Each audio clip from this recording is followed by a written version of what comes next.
Olá pessoal, tudo bem com vocês? Sou o professor André, de História.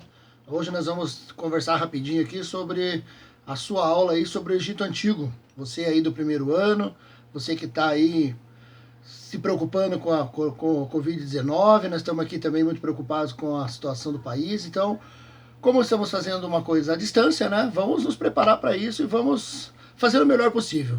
Você deve se lembrar que em alguns conteúdos anteriores você já analisou a Mesopotâmia, já analisou a formação das civilizações, e você sabe então que para chegarmos ao conceito de civilização, a gente precisa de um método de escrita, excedente de produção, formação de um estado forte, obras de irrigação. Você acompanhou na Mesopotâmia lá quando você estudou, né?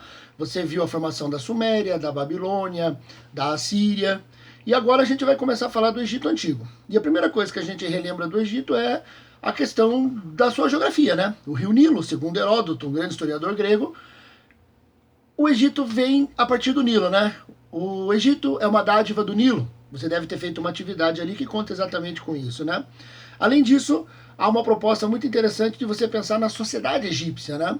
Uma sociedade extremamente estratificada, uma sociedade estamental, onde no topo da pirâmide, claro, está o faraó, tido como uma figura divinizada, os seus sacerdotes, que compõem o sistema, escribas, funcionários públicos, soldados, camponeses, artesãos, todos compõem essa situação, e na base da pirâmide os escravos, né? Só relembrando o seguinte, escravos e camponeses tinham uma vida muito difícil no Egito Antigo, você vai ver nas próximas aulas como era o método de vida, né? Como era a situação a ser vivida no Egito. Amiguinho, o que eu tenho para te dizer hoje é o seguinte, né?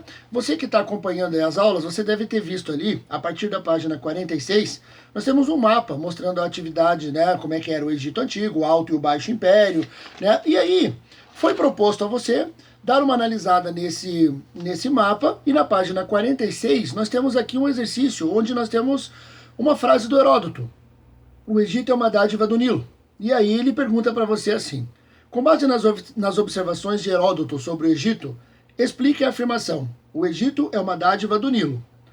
Como você já pode ter estudado, já abordou isso, realmente o Egito dependia muito do Nilo em função das colheitas, em função dos canais de irrigação, em função da agricultura que o Egito desenvolvia, perfeito? Na questão número 2, aí você tem o seguinte: pode-se afirmar que essa expressão, que atribui simplesmente ao rio Nilo a grandeza da civilização egípcia, é completamente verdadeira? Justifique sua resposta. É claro que não, né? É claro que completamente verdadeira não, porque se dependesse só do rio Nilo, todos os povos que viviam à margem do Nilo fariam um império parecido com o do Egito. E aí a gente então soma o fato da natureza ser importante, da natureza ser promissora, à própria capacidade de organização dos egípcios. Se não fosse a constituição de um Estado teocrático, botando todo mundo para trabalhar ali, todo mundo para ajudar, não teria condições de desenvolver toda aquela civilização. Então a questão número 2 ali, quando é completamente verdadeira, simplesmente pensar que o rio Nilo é o Egito, não. Dependemos então de uma grande força de trabalho, uma grande força de mão de obra vinda de camponeses, escravos, artesãos, e de um Estado que organizava todo mundo nesse processo, né? Aí nós temos aqui algumas imagens muito interessantes sobre o funcionamento da economia e da sociedade, e só lembrando a você então, quando se trata do Egito Antigo, a gente deve fazer uma comparação com a Mesopotâmia, a sociedade antiga também, e aí você vai poder analisar isso de maneira muito tranquila durante suas aulas. Faça seus exercícios, faça suas atividades, mantenha o isolamento social, é muito importante para o país nesse momento essa nossa atitude. Queridinho, bons trabalhos e nos vemos em outras aulas. Um abraço a todos.